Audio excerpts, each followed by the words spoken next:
Selamat pagi. Assalamualaikum warahmatullahi wabarakatuh. Selamat berjumpa kembali pada program Ngobrol Desa pada episode ke-75. Nah, eh, teman-teman semuanya, tenaga pendamping profesional, kawan-kawan dari pemerintah desa, BPD, Badan Usaha Milik Desa, kemudian seluruh partisipan yang sudah hadir pada acara Ngobrol Desa pada hari ini. Kita semuanya akan sama-sama berbincang-bincang tentang membaca arah pesan Presiden Republik Indonesia pada peluncuran kelembagaan 80.000 koperasi desa merah putih. Nah, kerabat desa semuanya, teman-teman semuanya, seperti yang kita ketahui, kemarin telah diluncurkan kelembagaan sebanyak 80.000 koperasi desa merah putih. Ini sesuatu yang sangat monumental dan sejarah telah mencatat di tanggal 21 Juli tahun 2025 ada satu peristiwa yang sangat menarik, dan kalau kita lihat bersama-sama dan kita ikuti bersama-sama proses peluncuran kelembagaan yang diselenggarakan di Jawa Tengah kemarin, tampaknya banyak pesan yang disampaikan oleh Presiden. Nah, pesan-pesan yang disampaikan melalui pidato, baik ada yang memiliki nuansa ketegasan maupun dengan gaya pidato Presiden kita dengan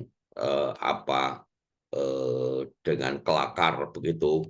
Ini menunjukkan bahwasanya pesan-pesan yang disampaikan pada kita semuanya, pada seluruh masyarakat warga negara Indonesia,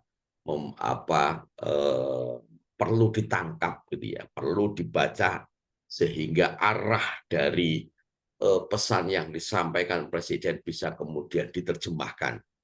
Nah, mulai dari pertama sampai terakhir, bahkan pertama kalau kita ingat kemarin setelah kita menyambut beberapa orang, setelah kemudian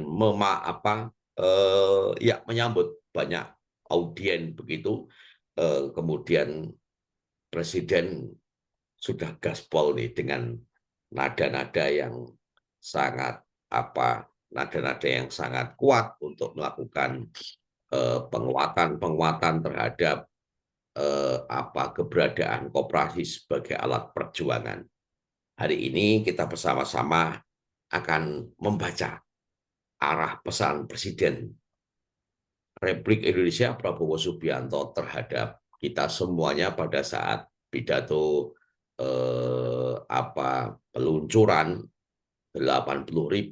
peluncuran kelembagaan 80.000 koperasi desa merah putih. Hadir bersama kita Pak De Suryo Koco Suryo Putro dan Mas Panuti.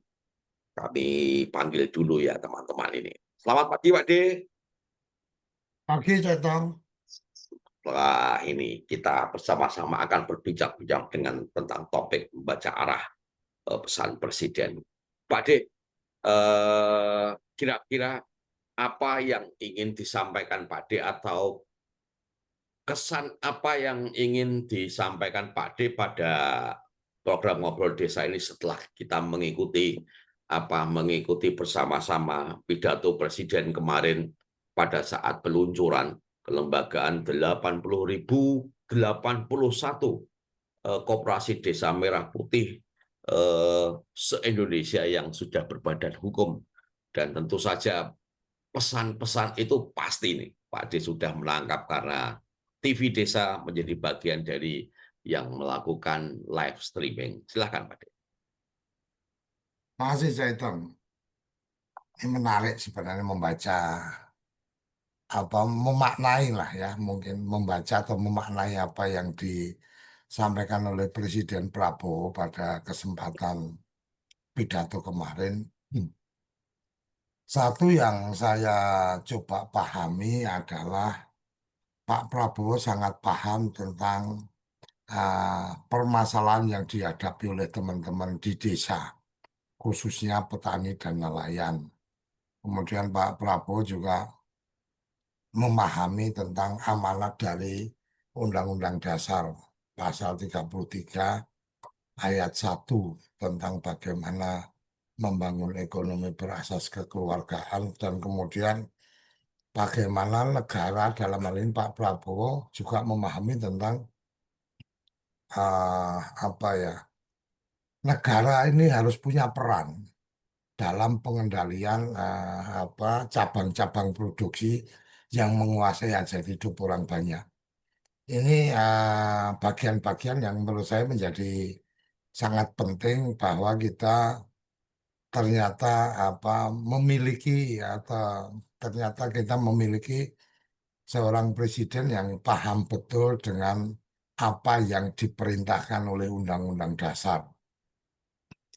Nah, sisi yang lain ya kelakar-kelakar politik menurut saya menjadi apa satu bumbu ya, satu bumbu-bumbu yang apa yang ditampilkan Pak Prabowo dengan apa dengan pidatonya yang mungkin menurut saya tidak terlalu formal ya karena yang saya tangkap beliau sempat menyampaikan bahwa saya nggak perlu baca ya ini pidato-pidato ini artinya bahwa pesan-pesan atau yang disiapkan dalam teks itu sepertinya Pak Prabowo tidak ingin terjebak dalam apa pidato yang sudah disiapkan. Ya guyonan-guyonan yang mungkin saya tangkap yang menurut saya jadi asik presiden kita adalah kemarin ketika bicara ini kalau bicara apa bicara kerakyatan gotong royong ini maka yang kemudian akan sangat bangga adalah PD Perjuangan umpamanya ini menurut saya Pak Prabowo sosok militernya sepertinya udah nggak terlihat gitu kan. Jadi sebagai apa orang yang pernah menjadi ketua himpunan kerukunan tani dan seterusnya ini Pak Prabowo sebenarnya sangat memahami betul tentang bagaimana keberadaan petani dan nelayan bahkan kalau nggak salah ingat saya mungkin nanti saya hitung sama Mas Panudi dan yang lain juga bisa apa menyampaikan apa saya salah atau enggak tapi kalau nggak saya ingat beliau sempat menyampaikan apa ya Bung Karno kemudian mungkin kalau dibelah ini yang keluar adalah marhen dan seterusnya ini menurut saya apa ya kelakar yang serius artinya yang dilontarkan adalah sesuatu yang sepertinya perlu dipahami bahwa Prabowo Subianto ini sangat paham dengan keberadaan apa kawan-kawan marhen umpamanya itu yang saya tangkap. Tapi ada hal lain yang saya lihat adalah ini apa yang disampaikan Pak Prabowo dalam konteks kemarin pidato itu kan menyampaikan cukup runtut ya, cukup runtut tentang bagaimana ide dari koperasi dan seterusnya. Ternyata ide dari koperasi ini lebih dalam konteks proses dialektika Pak Prabowo dengan teman-teman di kabinet, di kementerian, dan kemudian saya ingat betul yang disampaikan Pak Prabowo kemarin. Bayangan saya ini akan siap di bulan November, Oktober atau November. Jadi Pak Prabowo menurut saya cukup rasional sebagai seorang kepala negara sangat memahami permasalahan dan sangat memahami bagaimana lapangan sehingga beliau menyampaikan bahwa bayangan beliau itu kalau nggak Oktober ya November lah baru siap. Kan kira-kira seperti itu Cak Idam. Kalau yang semoga nanti boleh dikoreksi kalau kalau saya salah ya. Jadi seorang presiden sangat paham tentang kondisi di lapangan, tentang kesulitan dan seterusnya, kemudian membuat standar ukuran yang menurut saya sangat rasional. Ini ya artinya cukup untuk membuat kita percaya bahwa apa yang dilakukan ini sebagai satu program yang memang matang dalam benak beliau. Jadi itu yang saya tangkap dari apa yang disampaikan, bahwa kemudian disampaikan bangunan koperasi sebagai satu pilihan. Saya nggak pengen membangun 100 koperasi, tetapi seluruh desa harus ada koperasi, dan kemudian disampaikan apakah bisa, dan kemudian semua menteri-menteri mengatakan bisa. Bahkan kemudian bicara Juli, Pak Prabowo juga sepertinya kalau dari pidato itu, pada saat mendengar bahwa Juli sudah siap, Pak Prabowo antara yakin dan nggak yakin, kan kira-kira seperti itu. Kemudian pada saat kemudian disampaikan ini sudah siap untuk kemudian diluncurkan, maka kemudian statement yang kemarin saya tangkap adalah bahwa peluncuran kemarin itu belum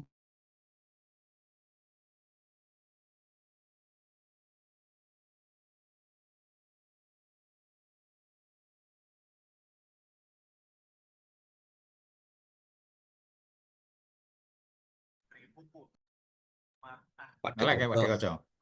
iya, kelihatannya sedang ada masalah pasti jaringan. sudah siap. Seterusnya itu tidak dalam pemikiran Pak Prabowo seperti itu, tetapi semangat teman-teman di kabinet yang kemudian mempersiapkan saling berkolaborasi, saling bekerja sama, menurut saya ini kerja teamwork dari kepanitiaan kepanitiaan, teamwork dari kementerian, yang menurut saya dalam program ini cukup solid. Setidaknya walaupun mungkin kita sempat mengeluhkan tentang bagaimana ini kebijakan tumpang tindih, bagaimana ini melontarkan ini, yang menteri ini melontarkan ini, dan seterusnya. Ya ternyata dinamika itu cukup dipahami oleh Pak Pak Prabowo ya. Jadi saya melihatnya seperti itu. Nah, mungkin kalau saya sekarang lebih pada ah, kecepatan dan proses yang sudah dilakukan oleh kawan-kawan di kabinet, dengan sudah meluncurkan 103 mock-up dan seterusnya, dan kemudian BUMN yang memberikan dukungan juga terpublish di di website. Nah, ini mungkin menjadi tantangan berikutnya untuk kita, mungkin lebih pada bagaimana kita bisa mengambil peran, di sisi mana kita bisa mengambil peran, bahwa proses ini atau koperasi ini memang satu pilihan yang terbaik, yang kemudian mampu berjalan dengan optimal untuk kesejahteraan masyarakat. Nah, ini mungkin tantangan kita, Caitong, untuk kemudian mencoba mengambil peran itu, dan apa-apa yang mungkin kita bisa lakukan. Ini menjadi bagian menarik untuk kita bisa diskusikan. Artinya, saya yakin banyak cerita-cerita yang belum terdengar ke presiden atau ke menteri-menteri dan seterusnya. Yang sederhana aja kan, ketika kemarin kita apa berbincang ini juga, kita mendengar tentang bagaimana kawan-kawan pendamping ini juga apa merasa perlu diberikan apresiasi. Kemudian kawan-kawan pendamping merasa sebagai pejuang pergerakannya dan seterusnya. Mungkin saya menangkapnya itu, Cak Itong. Jadi saya malah jadi kepikiran, kalau kita kemarin sudah sukses menyusun buku 1.500 pendamping bicara tentang implementasi undang-undang desa, mungkin ini bisa jadi 5.000 5.000 tenaga pendamping menakar dan menalar koperasi desa Merah Putih. Jadi Saya nggak tahu ini karena memang apa background saya ada di jurnalis atau suka tulis menulis, jadi saya malah kepikiran ini kalau kawan-kawan memang apa merasa apa perlu kemudian di apa diberikan ruang untuk bisa memberikan pendapat. Kayaknya boleh juga ini. Ayo kita bikin lagi apa, kita bikin Google Form lagi. Kawan-kawan mengisikan tulisan-tulisan di sana dan kemudian nanti kita susun dalam satu buku. Jadi baru tadi pagi saya kepikiran tentang menakar dan menalar. Jadi menakar itu mengukur, menalar itu melogikakan. Ini kayaknya menarik juga ini ceritanya. Jadi setelah kemarin kita berpikir tentang ekspert desa, kita observasi langsung. Nah, ada yang tidak langsungnya adalah mengumpulkan pendapat. Jadi menakar dan menalar koperasi desa dari apa dari kacamata tenaga pendamping. Jadi mungkin kita lebih pada ya khusus pendamping aja yang bicara. Pendamping apa mungkin apakah apa nanti kita juga perlu klasifikasikan apa tenaga ahli di kabupaten atau tenaga ahli provinsi atau kemudian pendamping desa atau pendamping lokal desa mungkin perlu kita apa perlu kita kelompok-kelompokkan dan kemudian kita siapkan bukunya. Jadi buku itu mungkin kalau memungkinkan ini, kalau memungkinkan karena Juli sudah selesai ini kan sebentar lagi Agustus.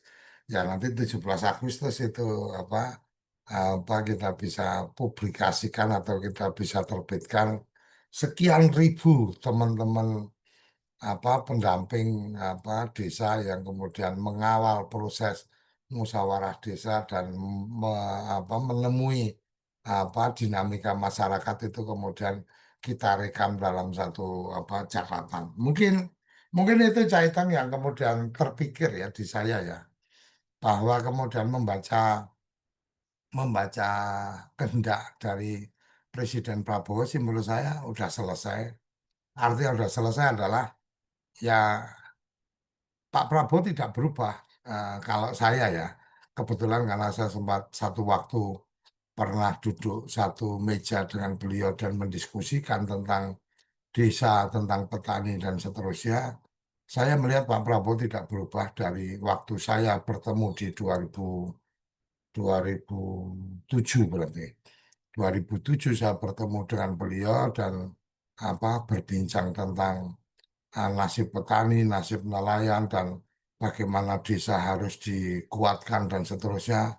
Menurut saya sampai hari ini ternyata belum apa tidak ada perubahan. Jadi beliau masih apa istiqomah lah ya, konsisten dengan pemikiran-pemikiran itu. Jadi pada saat itu kita bertemu ketika Pak Prabowo Ketua HKTI dan selesai selesai mengikuti konvensi apa calon presiden Golkar ya. Waktu itu kan beliau ikut dalam konvensi. Kira-kira itu Cak Itong yang saya bisa sampaikan. Terima kasih. Wah, terima kasih Pak D.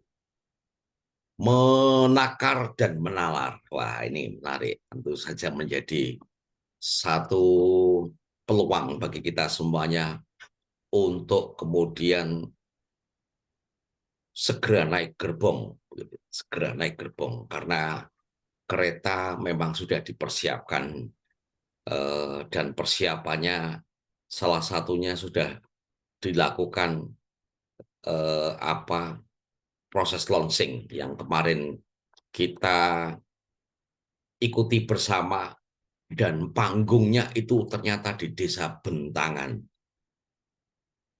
Kabupaten Klaten, Jawa Tengah. Sekali lagi Jawa Tengah menjadi satu barometer dan spektrumnya cukup kuat untuk kemudian apa untuk kemudian dijadikan tempat peradaban begitu ya, tempat peradaban terbaru kita berkaitan dengan gerakan yang massal dan masif yang itu dilakukan eh, untuk Indonesia, dari Klaten untuk Indonesia, Mas Panuti, koordinator chapter RPDN koordinator RPDN chapter pendamping. Nah, Mas Parudi, Bentangan dan Sukoharjo, saya pikir Klaten, Sukoharjo, ini saya pikir ini tidak begitu jauh. Kira-kira ada apa dengan Bentangan dijadikan sebagai tempat untuk kemudian menyampaikan pesan-pesan yang sangat ideologis. Saya katakan ideologis itu kemarin Presiden menyampaikan salah satunya di awal. Kita belum merdeka jika rakyat masih lapar. Padahal dalam sejarah dalam sejarah perkembangan ketahanan pangan, kalau kita berbicara tentang Bentangan, mungkin kita tidak menemukan jejak-jejak desa Bentangan sebagai desa yang memiliki resistensi ketahanan pangan yang sangat sangat sangat apa ya sangat memprihatinkan dibandingkan dengan daerah-daerah di kawasan selatan Jawa Tengah yang yang situasinya saat tempo dulu itu masih sangat rawan pangan gitu ya. Nah, kira-kira Mas Parudi, Bentangan menjadi titik nol dari sebuah pusat peradaban koperasi Desa Merah Putih. Bahkan kalau kita dengarkan kemarin ada kebaharuan sebetulnya, ada kebaharuan di dalam menggerakkan kekuatan ekonomi rakyat secara kolektif melalui koperasi Desa Merah Putih. Kebaharuan itu berangkat dari gerakan yang massal, yang masif, yang tidak sporadis, dan bahkan kemudian Presiden menyampaikan ini momentum untuk melakukan perlawanan. Dan ada pesan-pesan penting yang berkaitan dengan perlawanan. Ada serakah nomik, ya. Ada serakah nomik, lalu kemudian pula Presiden mengecam mafia pangan dan penggilingan padi yang nakal. Nah, ini bagaimana Mas Panudi berkaitan dengan Bentangan? Menurut Panjenengan, kenapa kok jadikan titik nol dari peradaban koperasi Desa Merah Putih ini? Silakan Mas Panudi.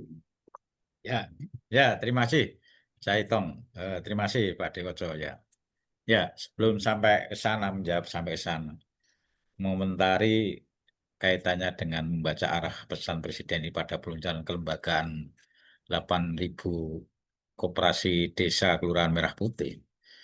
Kalau beliaunya itu memang sebenarnya sejak setahu saya sejak kami waktu dulu SP2W itu sarjana pendamping purna waktu itu antara KMPBS itu keluarga alumni beasiswa Super Semar dengan Yayasan Bina Bangsa yang waktu itu adalah diketuai oleh Pak Prabowo itu melakukan kerjasama menggodok rekan-rekan SP2W ini untuk diterjunkan ke desa sangat tertinggal di seluruh Indonesia, di pelosok Nusantara. Saya kira dari sini aja Pak Prabowo itu masih istilahnya wakil komandan Kopassus itu waktu itu kalau di militernya. Itu sudah respect kaitannya dengan kondisi rakyat desa yang tertinggal parah.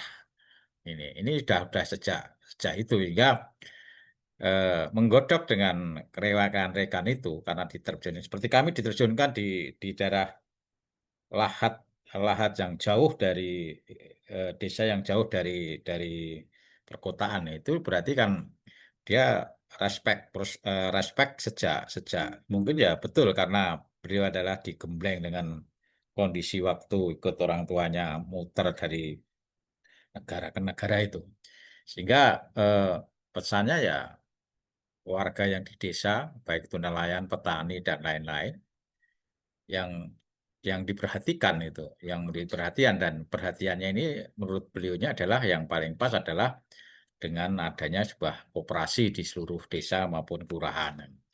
Kemudian tadi yang Cak Itong sampaikan, saya juga tidak tahu secara saya juga menduga aja Bentangan ini kalau dilihat dari kondisi desanya, ini sebenarnya tidak jauh dari Sukoharjo, itu tidak jauh dari Kecamatan Mbaki Sukoharjo, itu berdampingan. Itu sebenarnya kalau daerah pertaniannya relatif daerah yang plus itu.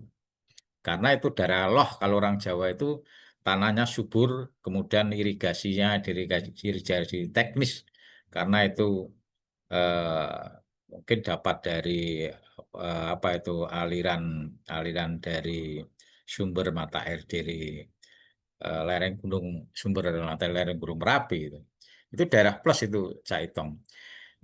Kalau sudut pandang saya, mungkin dari segi katalah karena ini peluncuran Kopdes Merah Putih, dan saya terus terang ini kan tidak main-main kaitannya 8.000 desa kelurahan. Kemudian ketika peluncuran dari katalah proses pembentukan sampai kata peluncuran ini kan sangat relatif pendek.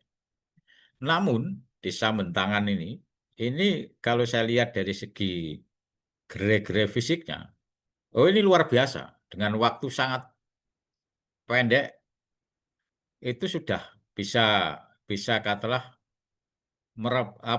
mengimplementasikan sebuah kebijakan dengan dari pemerintah pusat, yaitu dari Presiden Prabowo, bahwa koperasi Desa Merah Putih ini ternyata bisa dilakukan dengan sekian gerai tadi.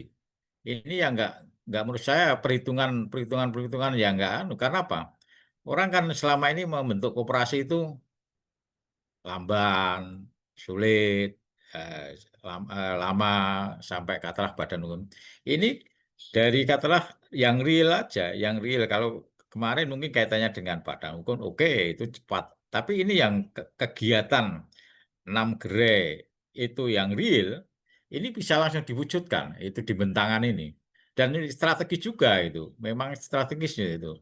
Lokasinya strategis dan itu wujud bahwa ini loh, desa ketika diberi kepercayaan, membentuk sebuah koperasi, termasuk masyarakat desa diberi kepercayaan, ini dalam waktu yang sangat singkat mampu mewujudkan. Ini kami menerjemahkan mampu mewujudkan, sehingga jangan sampai salah ketika desa, kelurahan yang tataran grassroots, ketika diberi kepercayaan, ketika disupport kaitannya dengan berbagai macam, saya kira sangat cepat untuk mewujudkannya. Justru ini yang harapannya, nanti harapannya ada dari desa-desa yang lainnya, koperasi-koperasi yang lainnya, koperasi desa, koperasi kelurahan loh ini bisa ini bisa. Apalagi katalah tadi terkait dengan nanti desa-desa yang mungkin dalam tanda kutip mungkin kondisi alam, kondisi alam, saya yakin juga bisa. Apalagi kalau itu kaitannya dengan berbagai macam, selama kaitannya support kaitannya dengan regulasi, konsistensi regulasi, juga konsistensi implementasi dengan mengambil kebijakan itu eh, apa itu secara berkelanjutan, saya kira bisa seperti desa Bentangan itu, sehingga desa-desa yang lain atau desa-desa yang lain akan terjadi seperti itu.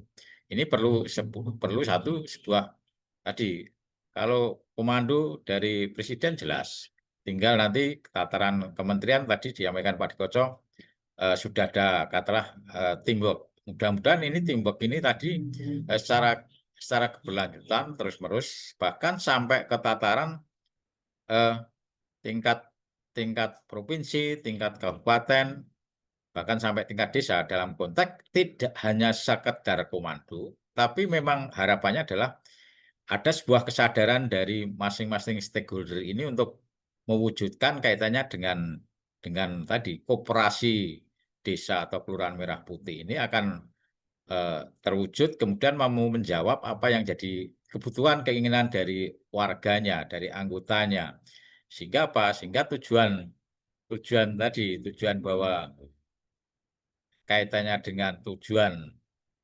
bahwa di pembukaan Undang-Undang Dasar 45, kemudian eh, termasuk di pasal 33 dan lain-lain itu akan terwujud ini. Kan dibuktikan apa? Dibuktikan ketika ini sudah terbukti bahwa semua desa, kelurahan sudah terbentuk. Nah, sekarang tinggal aplikasinya. Ketika sudah terbentuk, kaitannya dengan kegiatan realnya, ini harus satu, ini terkait dengan ada tumbuh dari warga itu jelas, itu tumbuh dari warga anggota jelas. Ini yang diharapkan itu.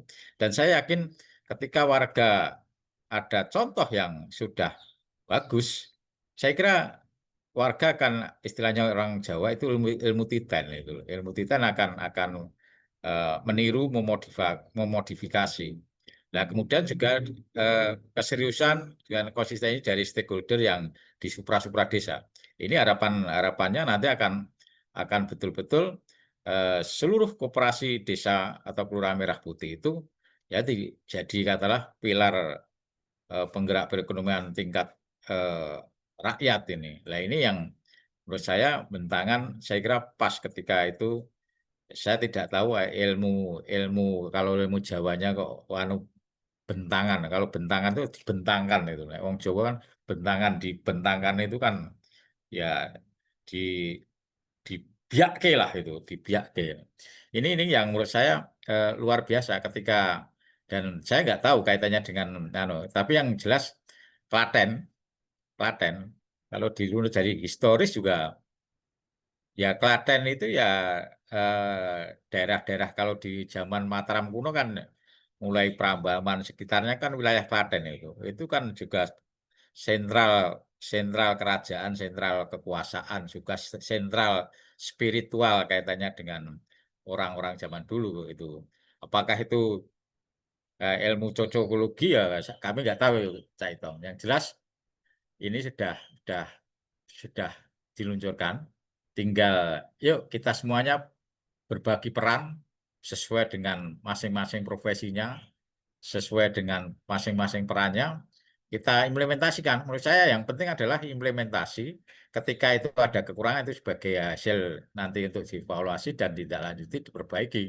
Ini saya kira ya Cak Itong yang perlu menurut saya sama-sama itu.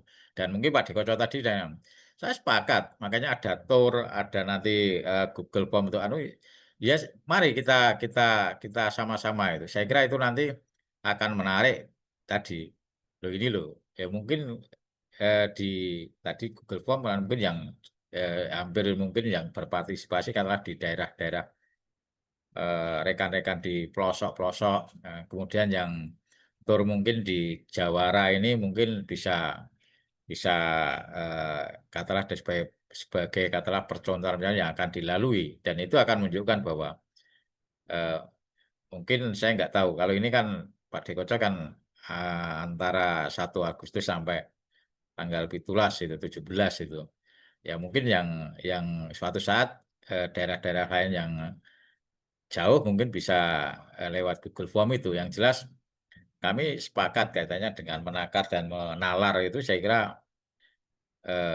melogiskan kondisi real kaitannya dengan di lapangan juga menalarkan. Yang jelas mari kita sama-sama sesuai dengan harapan-harapan dari Presiden, juga harapan dari rakyat, biar katalah apa yang dibutuhkan, apa yang jadi permasalahan itu bisa terjawab dengan adanya koperasi desa dan kelurahan Merah Putih.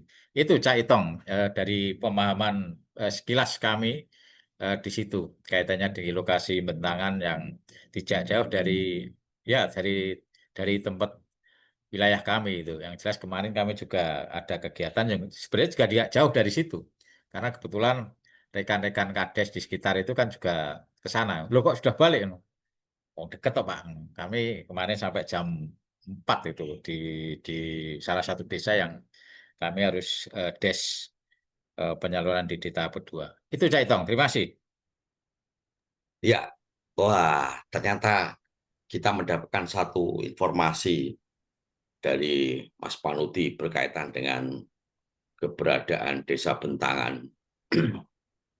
Jadi secara filosofi memang sudah tepat kalau Bentangan jadikan tempat peluncuran, karena dari situ dibentangkan gitu ya, dibentangkan ke seluruh Indonesia beberapa hal penting yang kemarin disampaikan sebelum ke sesi berkaitan dengan ajakan Pak Dekoco untuk kemudian menakar dan menalar kawan-kawan tenaga pendamping profesional terhadap koperasi Desa Merah Putih ini, saya ingin mengajak kepada kawan-kawan semuanya untuk berpartisipasi dalam pertemuan ngobrol desa hari ini. Silakan raise hand sambil lalu menunggu keberadaan teman-teman untuk raise hand. Saya ingin mendapatkan insight nih dari Pak Dekoco. Kemarin Presiden menyampaikan cukup cukup jelas pada kita semuanya. Bahkan Presiden memanggil kejaksaan, kepolisian berkaitan dengan satu satu statement yang kemarin disampaikan, yaitu berkaitan dengan serakah nomik, Pak Dekoco. Bahkan Presiden menyampaikan untuk segera ditangkap nih, segera ditangkap, disita perusahaan-perusahaan penggilingan padi yang yang selama ini sangat serakah gitu ya, untuk kemudian diberikan kepada koperasi biar koperasi menjalankan. Kira-kira pesan apa Pak D? Apakah benar ini ada perusahaan penggilingan yang kategorinya dalam satu bulan kalau tidak salah kemarin disampaikan itu mencapai 2 triliun begitu ya. Lalu berarti kan kalau ini terjadi berarti benar Presiden memberikan instruksi kepada para pejabat di bawahnya untuk kemudian mengatur begitu ya, mengatur, dan salah satu aturannya adalah menangkap, menyita, dan kemudian mendistribusikan peralatan itu kepada koperasi Desa Merah Putih. Bagaimana Pak Dekoco? Yang apa dari pidato itu yang bisa Pak Dekoco sampaikan pada ngobrol desa hari ini? Silakan Pak Dekoco. Terima kasih Cak Itang. Itang ini mancing-mancingnya bahaya ini. Jadi jadi gini Cak Itang, menurut saya kalau kita bicara bahwa koperasi ini menjadi bagian dari gerakan perlawanan, maka sebenarnya yang sedang dilakukan adalah perlawanan terhadap penjajah, kan kira-kira seperti itu. Penjajah itu adalah mereka-mereka yang kemudian mengambil keuntungan, kemanfaatan, yang kemudian penghisapan terhadap kerja-kerja dari masyarakat. Dan kalau bicara tentang itu, maka kita mungkin akan terkenang dengan apa yang pernah ditulis oleh DNID tentang 7 setan desa, 5 setan kota, kan kira-kira seperti itu. Nah, nah sebenarnya kalau kita coba coba kita identifikasikan atau kita identikan, bukan identifikasikan ya, identikan.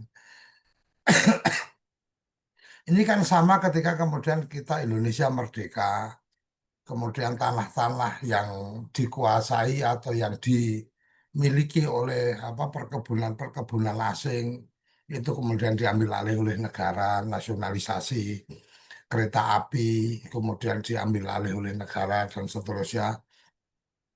Maka tanda-tanda itu sebenarnya kan sudah jelas dari awal ketika waktu itu sempat bicara tentang lahan-lahan lahan-lahan tidur yang dikuasai oleh beberapa gelintir orang itu kemudian akan dijadikan sebagai perumahan, kemudian eh, jelas dan nyata sekarang kita lihat Agrinas umpamanya BUMN yang dibuat di bidang pertanian umpamanya.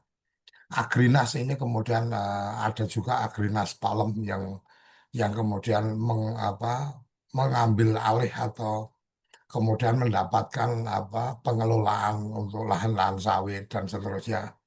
Ini kan fenomena ini sebenarnya hampir mirip dengan apa-apa yang dilakukan ketika kita menyatakan merdeka dan kemudian mengambil alih dari aset-aset dari perusahaan-perusahaan asing lah ya. Nah, saya melihatnya eh, apa yang disampaikan Pak Prabowo sebenarnya lebih pada yang mengingatkan, sudah mengingatkan bahwa ya kamu harus lebih punya komitmen terhadap masyarakat dan seterusnya. Ya kalau memang kalau ini kan bercandaannya kita dulu kalau di pergerakan itu ya kalau kita bisa rangkul ya kita rangkul, kalau nggak bisa kita rangkul ya kita pukul kan kira-kira seperti itu.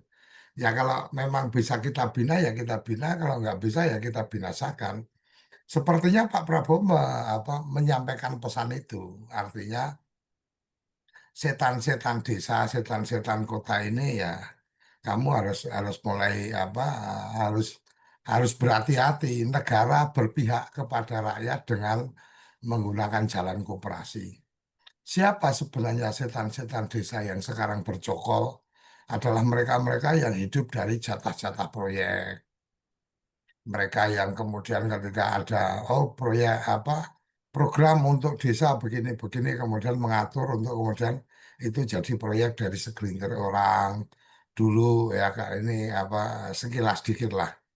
Dulu ketika di Kementerian Desa ada agenda bahwa setiap desa itu perlu perlu perlu punya perpustakaan. Nah, kemudian ada saudaranya Menteri Desa yang kemudian datang ke desa-desa, kemudian membawa paket-paket perpustakaan dan seterusnya.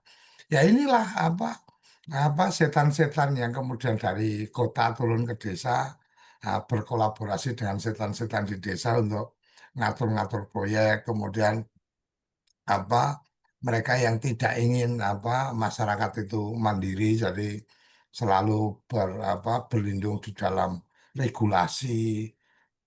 Salah satu contoh lah Jaitong kita sempat menemukan mungkin Jaitong di Jawa Timur kan pernah dengar tuh bagaimana seorang pemulia benih jagung itu kemudian harus dipenjara. Ini kan sebenarnya bagian dari mereka bagian dari setan-setan kota yang berkolaborasi dengan setan-setan di desa kan kira-kira seperti itu. Nah ini yang menurut menurut saya bagian menarik yang mungkin kita bisa diskusikan lebih lanjut tentang bagaimana apa negara ini kayaknya udah nggak main-main nih dan kemudian koperasi kalau kemudian ini menjadi tantangan di internal koperasi Desa Merah Putih. Apakah kemudian koperasi Desa Merah Putih ini dikuasai oleh setan-setan desanya atau kemudian memang karena memang sekarang sudah digitalisasi, sudah transparansi yang sangat luar biasa, maka kemudian partisipasi masyarakat itu cukup tinggi untuk meminta transparansi membuat keputusan-keputusan namanya koperasi itu kan keputusan-keputusannya adalah keputusan-keputusan kolektif. Nah, ini bagian-bagian yang mungkin apa menjadi catatan kita bersama tentang bagaimana koperasi ini. Jadi kalau kalau zaman kita kecil dulu kan mungkin sampai sekarang juga masih ada. Setan itu kan takut di tempat terang. Walaupun sekarang mungkin setan udah nggak takut lagi kan gitu. Ya, jadi ya kan Mas Manudi, jadi kalau tempat-tempat redup, tempat-tempat remang-remang itu kan yang disukai setan kan gitu. Maka sebenarnya bagaimana kita bisa mengajak atau membawa koperasi ini menjadi tempat yang terang. Jadi koperasi ini harus jadi lilin penerang. Jadi dia harus transparan. Dan itu sudah dilakukan oleh Kementerian Koperasi dengan membuat platform informasi koperasi dan seterusnya sehingga meminimalisir lah kerja-kerja setan ini kemudian untuk bermain. Wah, takut juga ini karena tempatnya terang benderang kayak gini. Kalau kita mau cincai-cincai kan nggak bisa. Kalau kita mau kong kali kong nggak bisa karena kong kali kong itu kan kalau nggak di tempat yang remang-remang ya dilakukan di tempat tertutup. Sementara koperasi ini tempatnya sangat terbuka, kira-kira seperti itu. Jadi kalau saya melihatnya seperti itu, Caitong. Jadi bagaimana semangat kita bersama-sama bahwa koperasi ini adalah semangat yang memang sudah digelorakan oleh pendiri bangsa kita. Setidaknya kita mendengar tentang bagaimana Bung Hatta, wakil presiden pertama kita, adalah orang yang sangat konsisten dan komit dengan bicara koperasi. Bahkan Pak Prabowo kemarin sempat menyampaikan bahwa koperasi ini kan disukai oleh orang-orang miskin gitu. Artinya orang-orang yang tidak punya modal, kalau yang punya modal ya nggak pengen bikin koperasi dan seterusnya. Nah, bukan berarti bahwa kita mengidentifikasikan diri sebagai orang-orang miskin untuk kemudian mendukung koperasi, tetapi kita mengidentifikasikan diri bahwa kita punya keterbatasan yang akan bisa kuat ketika kemudian kita saling berjabat erat, kan kira-kira seperti itu. Jadi saya pikir ini pesan-pesan moralnya sangat luar biasa. Ya semoga tidak jadi salah persepsi teman-teman. Ternyata Pak Denny idolanya adalah Aidit, PKI dan seterusnya. Ya semoga nggak seperti itu. Karena ya sebenarnya setan desa dan setan kota itu adalah hal yang nyata sampai hari ini masih ada. Bagaimana tentang kemarin yang disampaikan oleh Pak Prabowo tentang penggilingan padi dan seterusnya. Yaitu nyata dari kapitalis dan setan desa sebagai penguasa, pemilik modal dan seterusnya, mengendalikan harga dan seterusnya. Nah, bagaimana koperasi mengambil peran itu, mengambil alih peran itu, ya ini menjadi satu kekuatan. Bagaimana kemudian rentenir, bagaimana apa pengijon-pengijon itu kemudian sebagai bagian dari jaringan setan-setan desa ini melakukan penghisapan.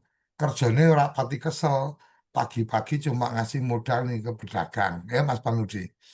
Jadi pagi-pagi sebelum mereka mau berangkat dagang, kasih modal nih. Oke, 500.000 silakan kamu belanja. Nanti habis itu belanja, kemudian dia keliling nih. Mas Panudi keliling pakai sepeda, mungkin pakai motor, dagang sayur gitu kan. Siang itu harus balikin ke bandarnya tadi. Motornya dikasih pinjam, modalnya dikasih, orang suruh keliling. Nah, kemudian hitungan bunganya bunga harian. Itu bunga harian itu kalau diakumulasi dalam sebulan ya mungkin apa modal yang dikeluarkan oleh rentenir-rentenir itu udah ya dalam sebulan udah lebih dari pokok modalnya udah balik.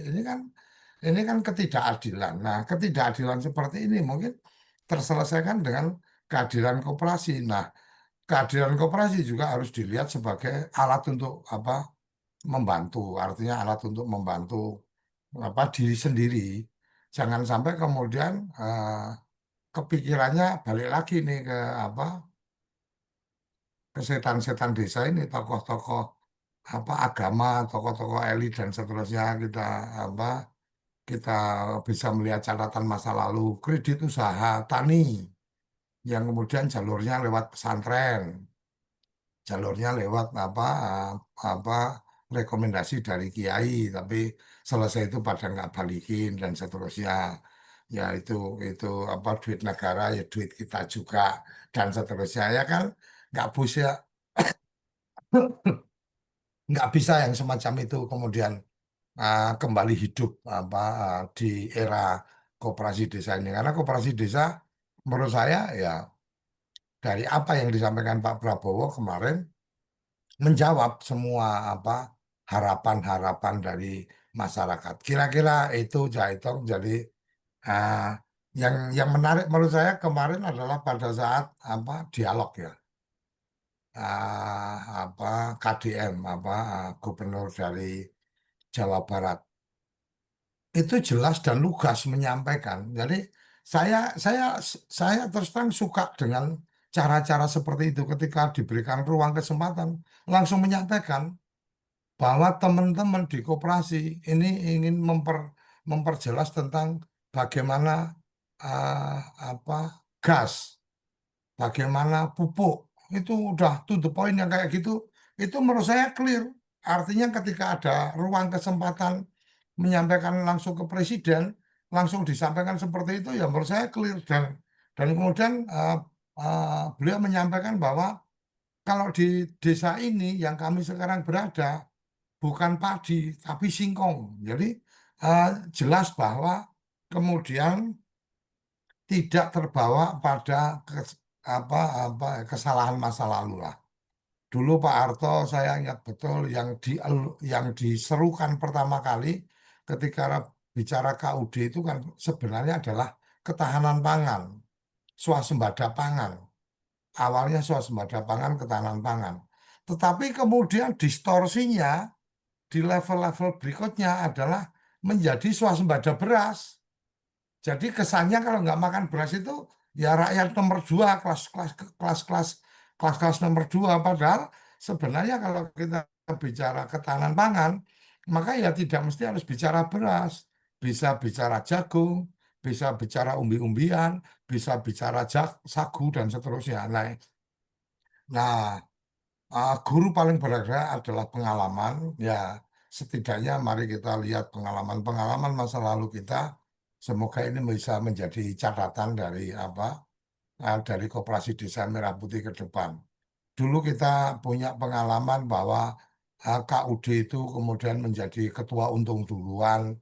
Kenapa? Karena kemudian informasi-informasi tidak terbuka, jadi hanya terbatas di rapat-rapat pengurus. Kemudian itu menjadi bisnis dari beberapa pengurus dan seterusnya.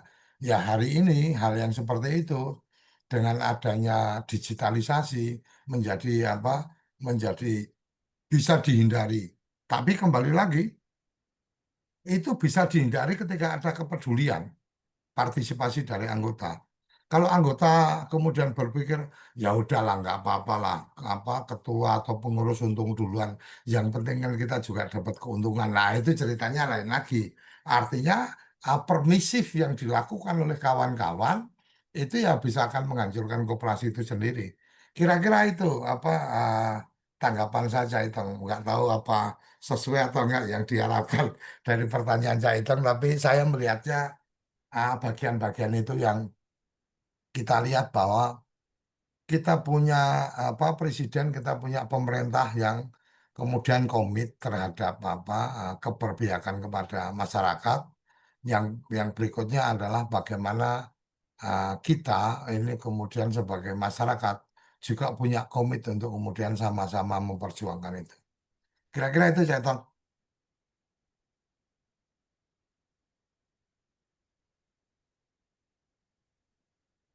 Masih Anmut Cak Itong. Ya, terima kasih Pak De.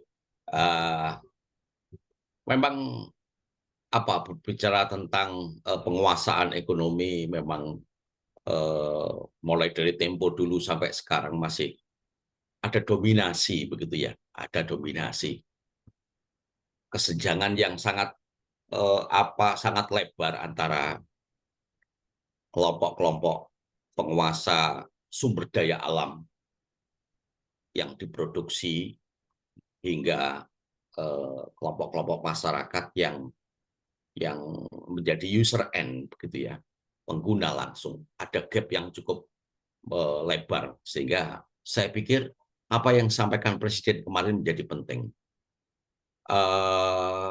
Karena memang kalau Pak D tadi berbicara tentang DNA Aidit begitu ya, saya bahkan masih punya bukunya, baik buku secara hard copy maupun buku secara file begitu ya, soft copy.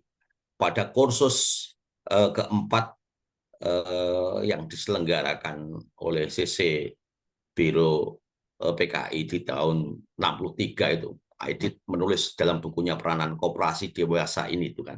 Kalau tidak salah ingat saya, ini sudah menggambarkan bagaimana peranan koperasi dalam pembangunan Indonesia.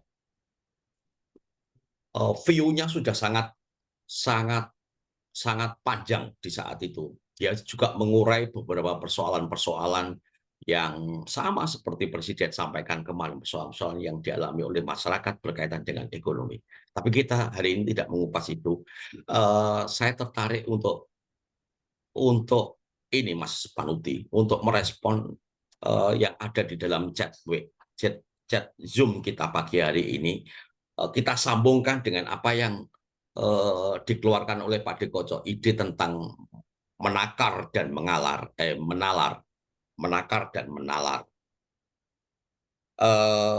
Kawan-kawan yang berada di ruang Zoom sementara masih berkutat pada urusan undangan begitu ya. Wah, ini teman-teman menarik nih. Teman-teman ini ternyata jealous juga ya kalau tidak diundang. Kasihan deh tuh. Ya, kawan-kawan semuanya,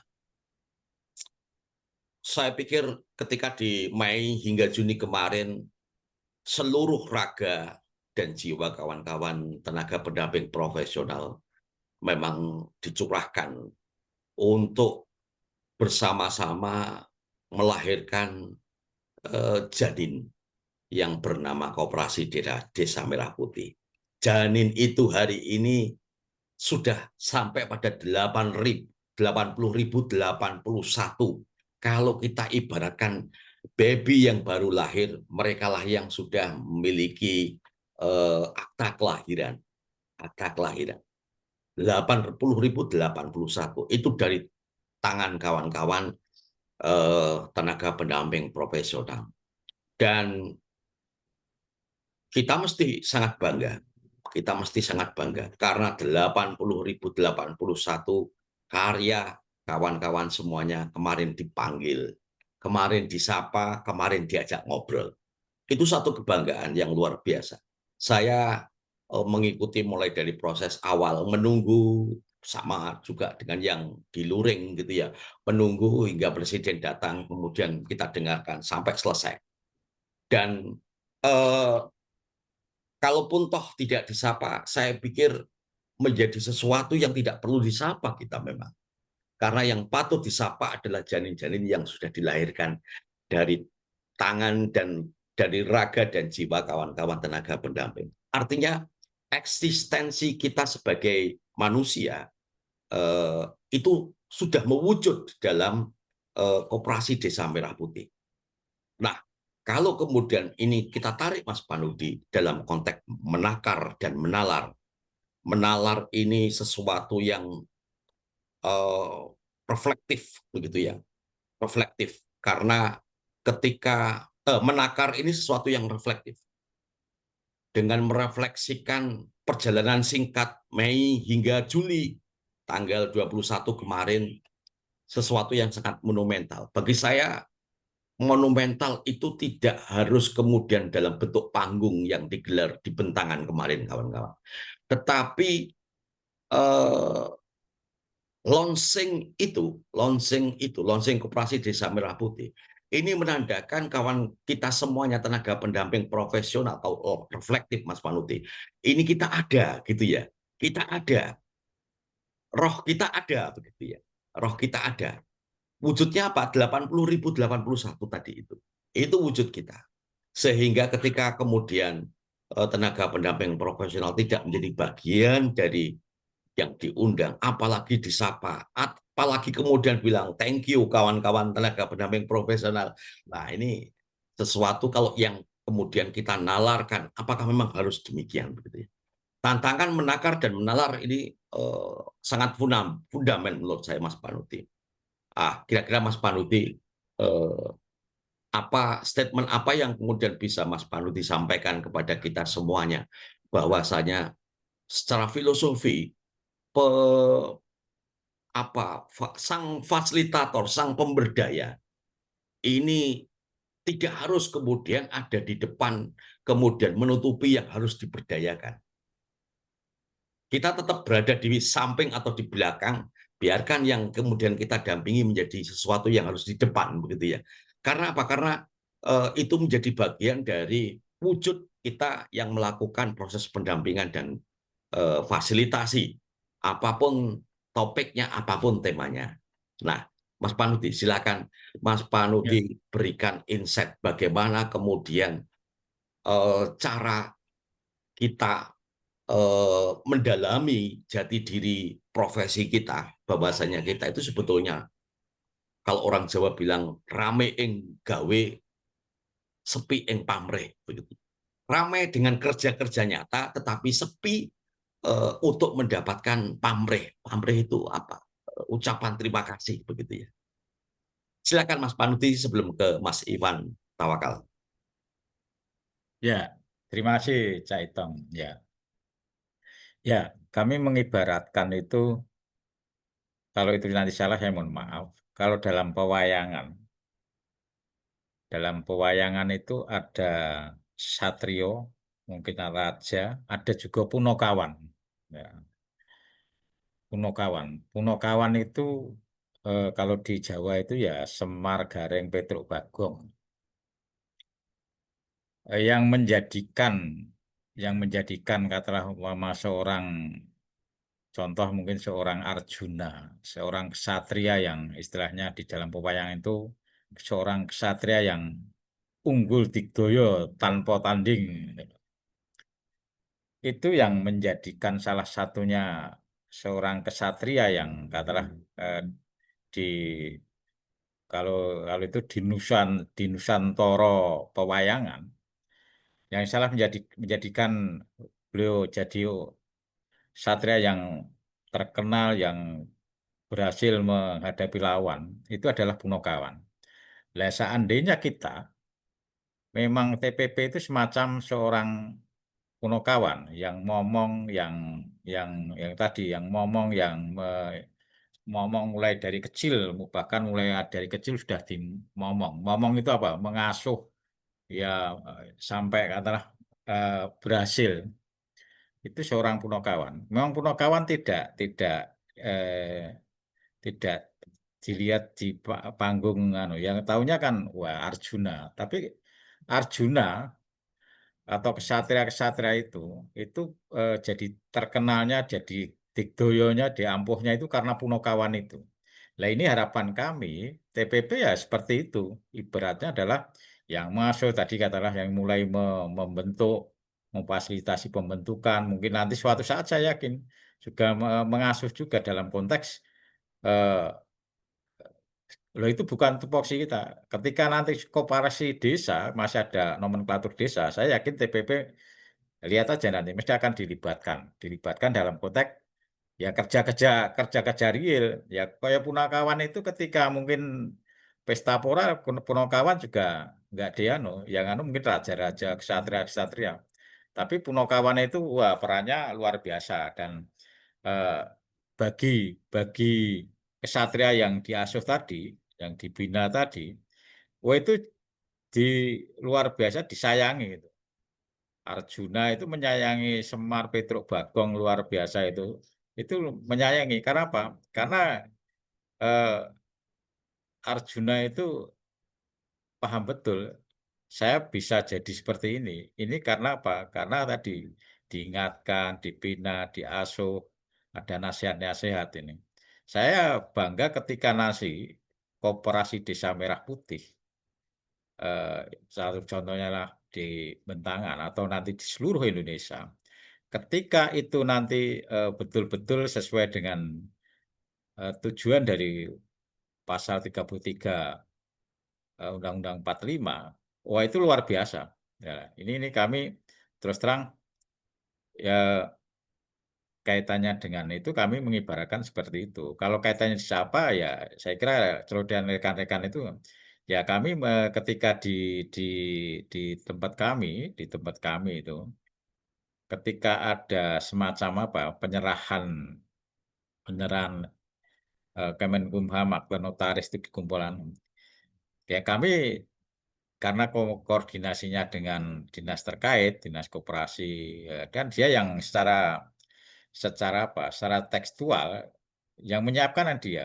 Kalau yang menyiapkan dia pasti karena dia tahu bahwa peran kita luar biasa, akhirnya apa? Siapa-siapa pas ini, ini untuk memberi sambutan. Ya, kami jelaskan ini di TPP itu ada dari tingkat kabupaten, tingkat kecamatan, tingkat eh, ya desa yang kaitannya dengan itu kami sebutkan dan ya itu disapa karena apa? Karena masuk di sana gitu loh, masuk di sana itu saya walaupun kami sebenarnya tidak pertama kali nggak sampai berpikir itu.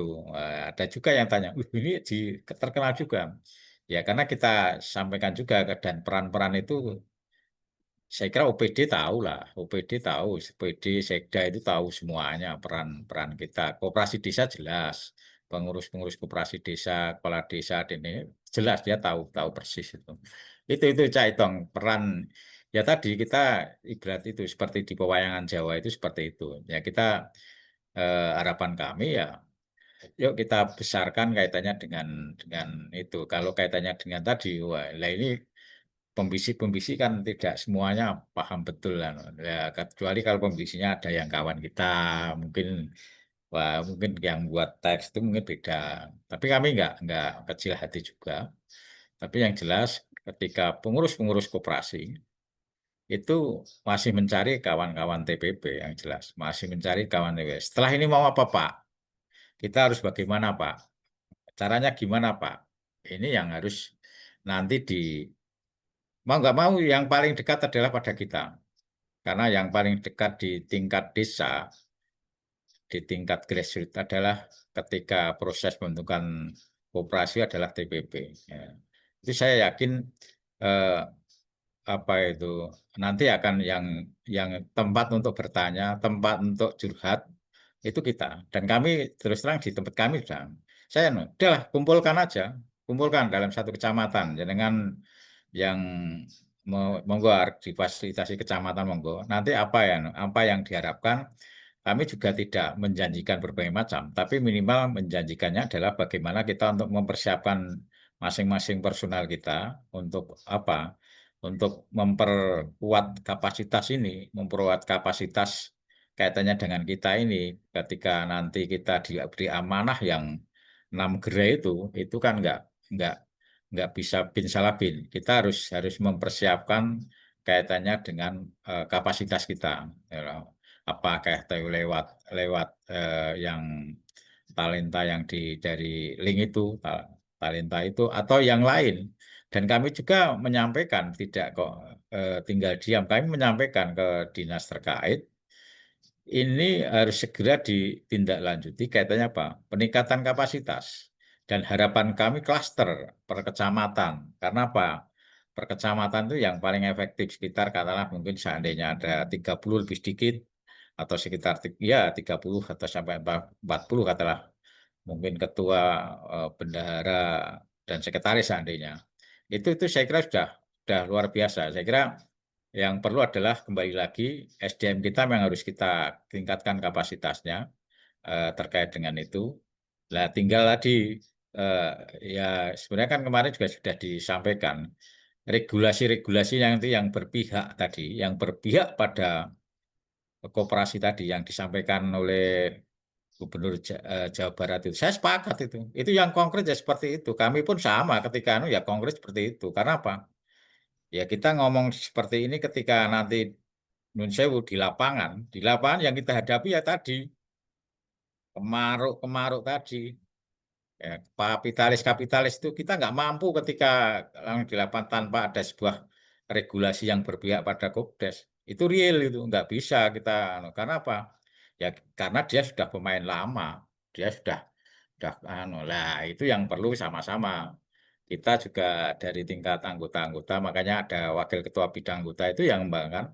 Tapi juga harus ada tadi eh, backup kaitannya regulasi yang ya, minimal tadi yang kaitannya dengan beberapa apa itu bahan-bahan dari subsidi itu barang-barang yang subsidi itu yang harus ada regulasi yang jelas dan itu pun nanti juga harus disampaikan pada kawan-kawan pengurus koperasi Desa Merah Putih itu biar dia juga paham ketika berhadapan itu dia istilahnya mempunyai di samping kekuatan anggota dia juga mempunyai katanya dasar regulasi itu hingga ketika apa itu di kalangan lapangan yang begitu ya istilahnya dunia realnya itu yang perlu menurut saya eh, yang perlu nanti kita kita hadapi itu ya kita hadapi itu sebenarnya yang harapan kami nanti sampai sampai ke sana itu bahwa kawan-kawan pengurus koperasi Desa Merah Putih ini harus kuat kaitannya dengan tadi peningkatan kapasitas baik manajemennya baik lobbynya, baik bagaimana kerjasamanya, ini yang menurut saya adalah PR-PR yang harus segera ini. Ini launching berarti ini harus segera. Biar nanti akan mengikuti katalah Kopdes dari Bentangan itu. Ini harapan kami itu, Cak Itong ya. Kalau kita tadi ya seperti itu komentar saya. Terima kasih, Cak Itong. Ya, terima kasih Mas Pak Ludi. Analogi kita dianalogikan oleh Mas Parudi sebagai bagian dari Odam Wayangan itu Punokawan, begitu ya. Seperti apa Punokawan dan sebagainya, mungkin nanti pada episode yang lain, begitu ya, kawan-kawan semuanya kita akan kenali dia. Tetapi ketika masuk pada ruang takar dan ruang nalar tadi, saya masih gemes nih dengan menalar dan menakar gitu ya. Tapi sebelum ke sana Mas Irfan dulu. Silakan Mas Irfan Tawakal untuk menyampaikan pendapatnya. Silakan open mic dan open kamera Mas Irfan berkaitan dengan topik kita pagi hari ini. Silakan Mas Irfan.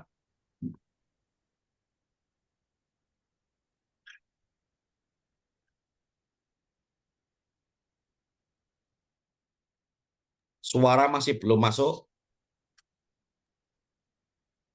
Ya, suara masih di mute. Oke. Ya, Assalamualaikum warahmatullahi wabarakatuh. Selamat pagi kawan-kawan semua. Selamat Salam pagi. sejahtera.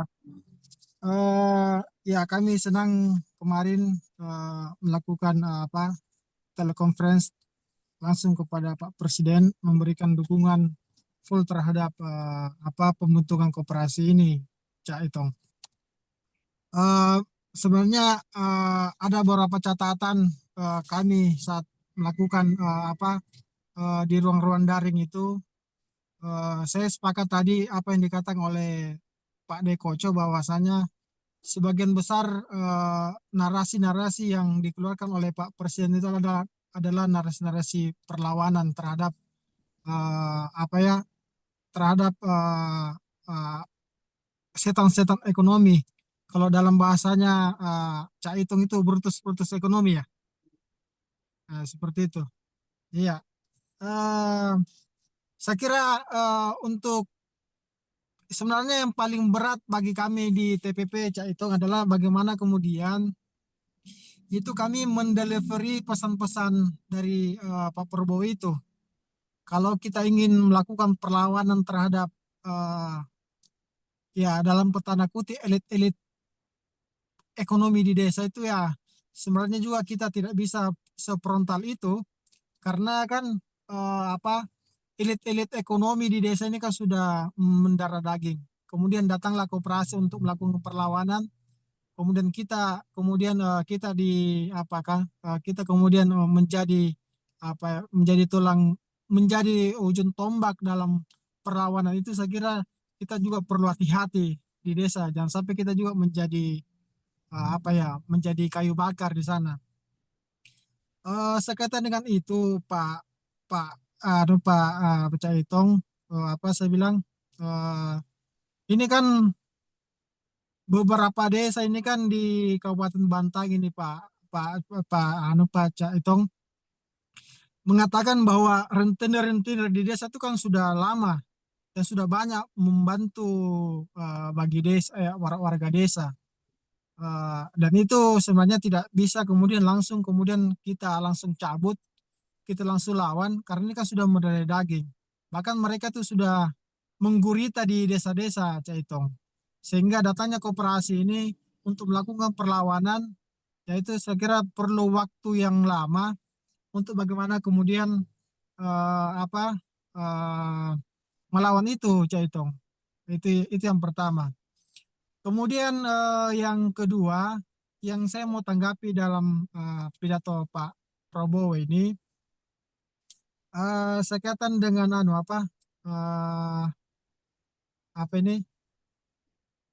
kan dalam catatan kami nih Cak Itong kan ada 6 ya. ada 6 dari pernyataan Pak Prabowo. Yang pertama itu adalah sebagai alat ekonomi kaum lemah. Jadi koperasi ini sebagai alat ekonomi kaum lemah.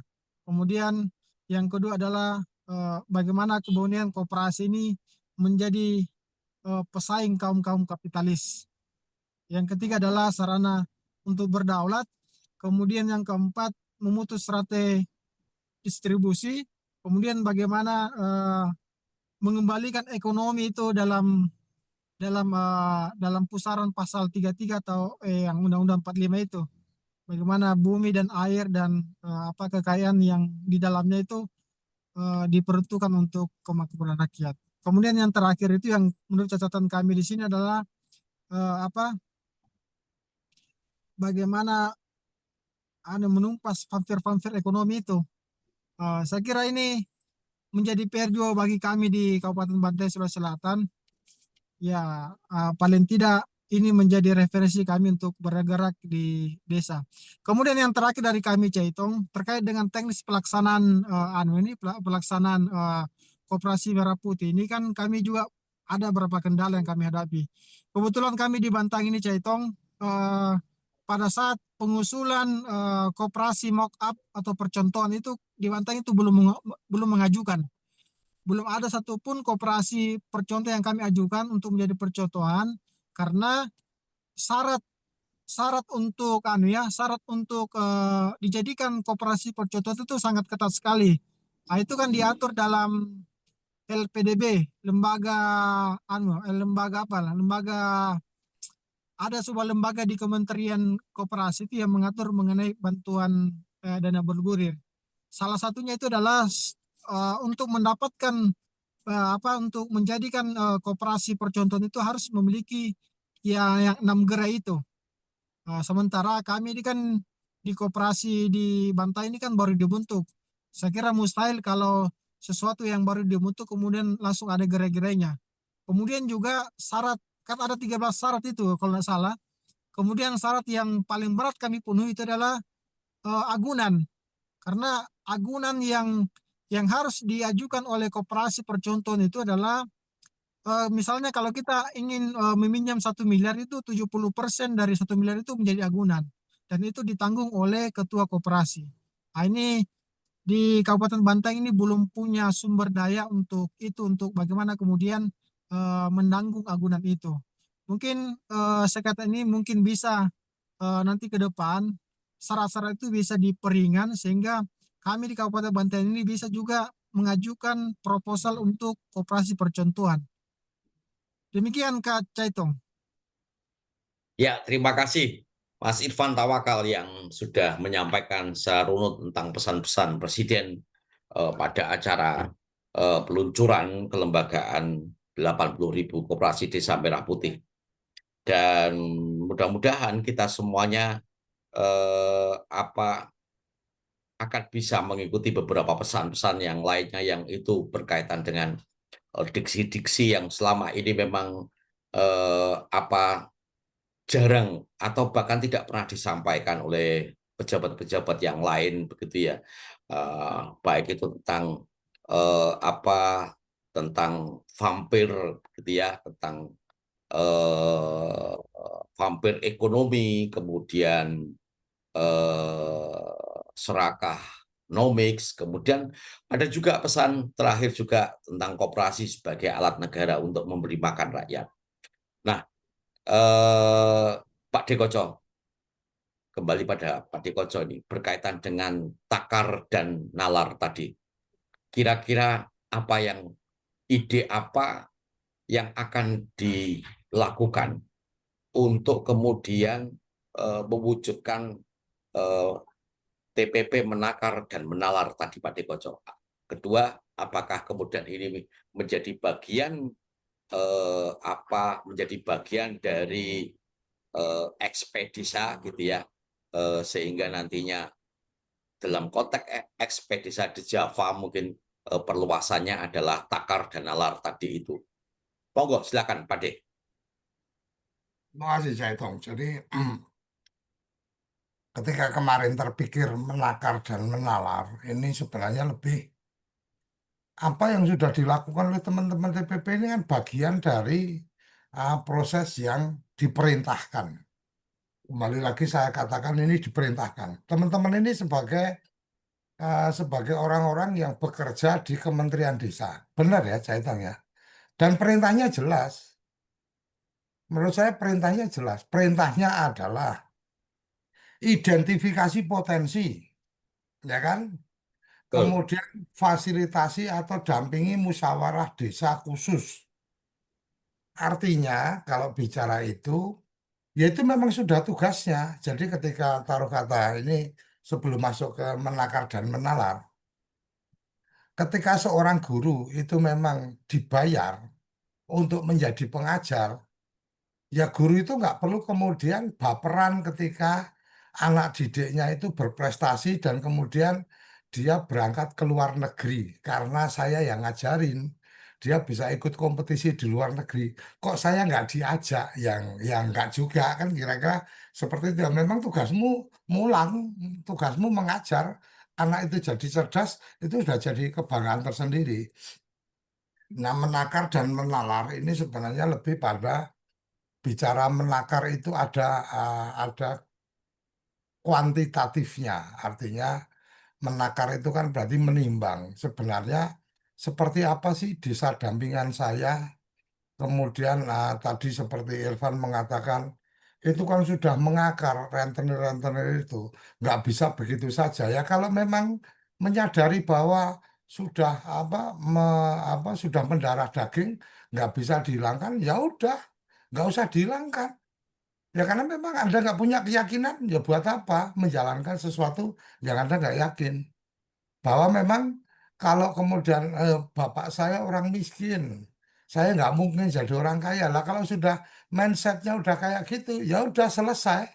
Ya akan tetap jadi apa miskin turun temurun kan kira-kira seperti itu. Nah, sama seperti yang tadi disampaikan, ketika menakar itu kan bisa kemudian melihat bahwa potensi apa yang ada di desa ini bagaimana sih? Baik, kemudian ancamannya seperti apa sih? Semua diukur. Jadi bahwa ketika bicara tentang Jakarta, bicara tentang apa distribusi gas LPG supaya tepat sasaran dan seterusnya.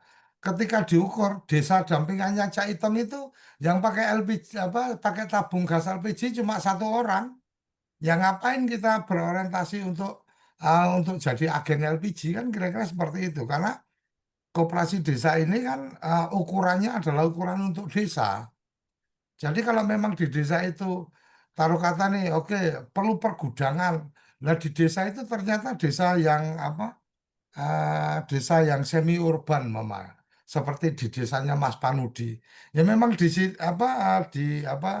desa-desa yang perkotaan yang memang orang-orangnya sudah nggak ada yang bekerja di sektor pertanian yang ngapain mikir bikin proposal bikin gudang bikin cold storage ya berarti yang diorientasikan adalah bagaimana membuat gerai-gerai untuk sembako umpamanya seperti itu. Jadi takarannya jelas bahwa oh di desa kami ada eh, potensi ini. Kemudian ada tantangan ini. Dari takaran-takaran itu kemudian kita nalar, kita pakai logika kita dari takaran-takaran ini. Kemudian strateginya apa ini? Pilihannya apa ini? Apakah 7 gerai itu wajib?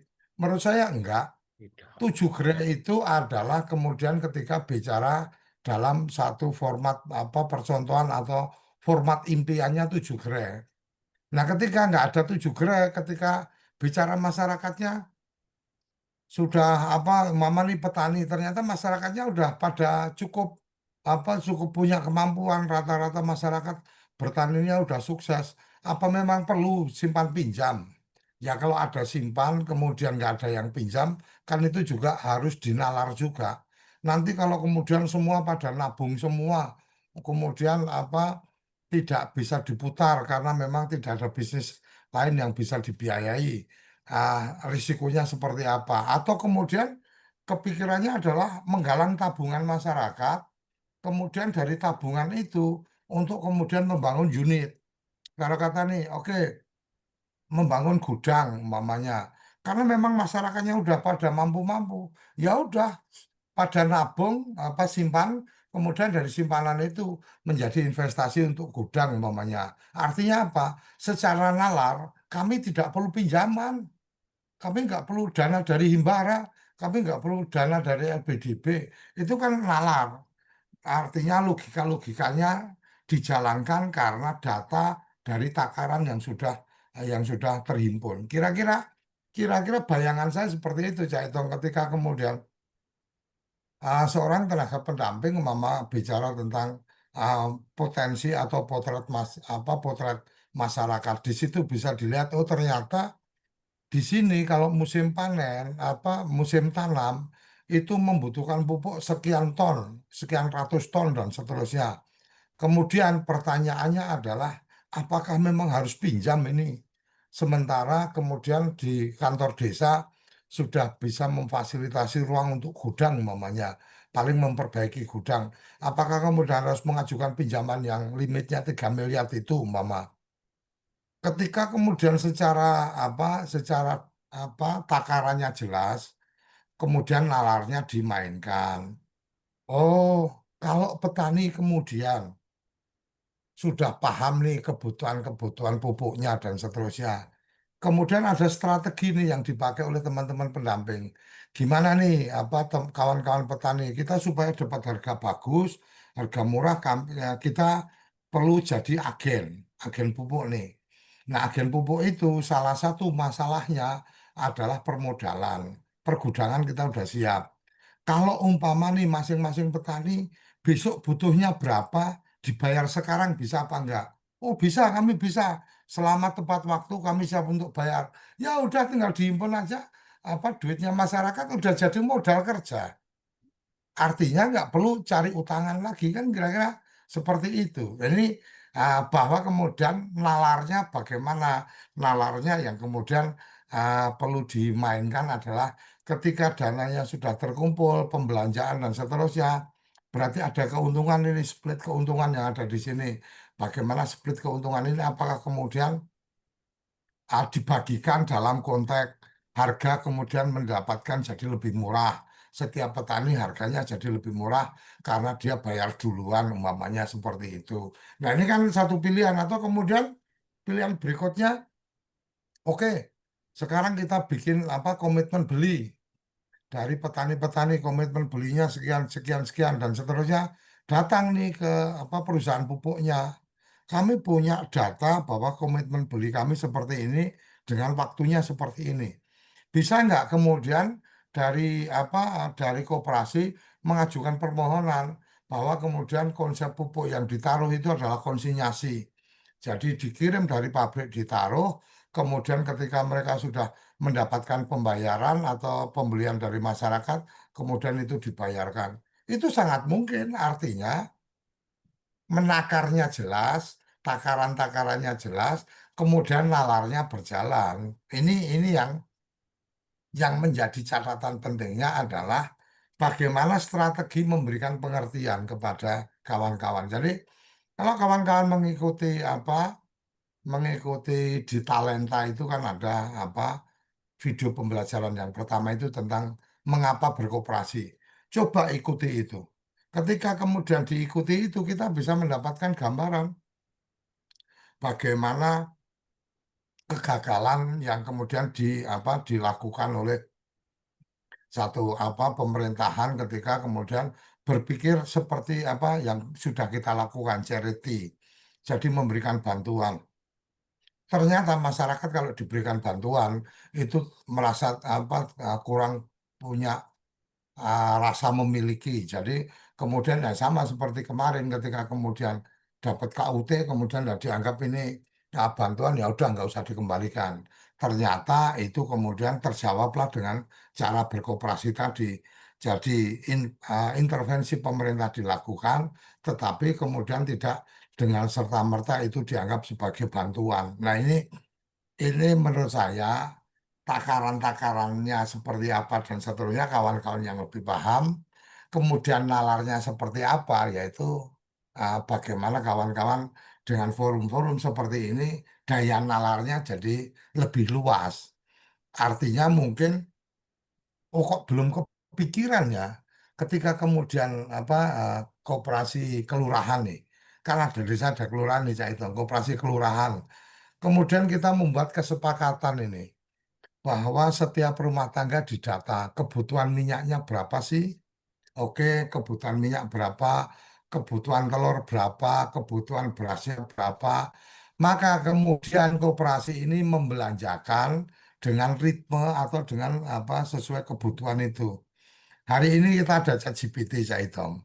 Ketika kemudian memberikan data ke GPT, itu juga bisa sangat sederhana. Datanya dikasih nih bahwa tiap keluarga gitu kan apa ah, tiap keluarga kebutuhan gulanya berapa, kemudian kebutuhan minyaknya berapa, kebutuhan berasnya berapa, kemudian ditanya waktu belinya kapan. Oke, saya belanja bulanan, saya belanja mingguan, saya belanja harian. Dari situ kemudian diolahlah. Kita sudah bikin formatnya, kasih ke GPT. Ada potensi pasar seperti ini kira-kira kan gitu. Buat analisa bagaimana untuk kemudian saya membuat toko. Oh, udah akan dibantu bahwa kemudian Anda perlu belanja stok gula sekian, kemudian stok beras sekian, bahwa kemudian stok itu akan diperbarui setiap seminggu sekali atau apa dan seterusnya. Oh, udah kelihatan apa yang harus dikerjakan bahwa kemudian bagian lainnya apa? Oh, bagian lainnya oke. Kelebihan kalau belanja di koperasi apa? Ya cukup kirim WA apa belanja apa dan seterusnya nanti akan diantar. Oh, udah.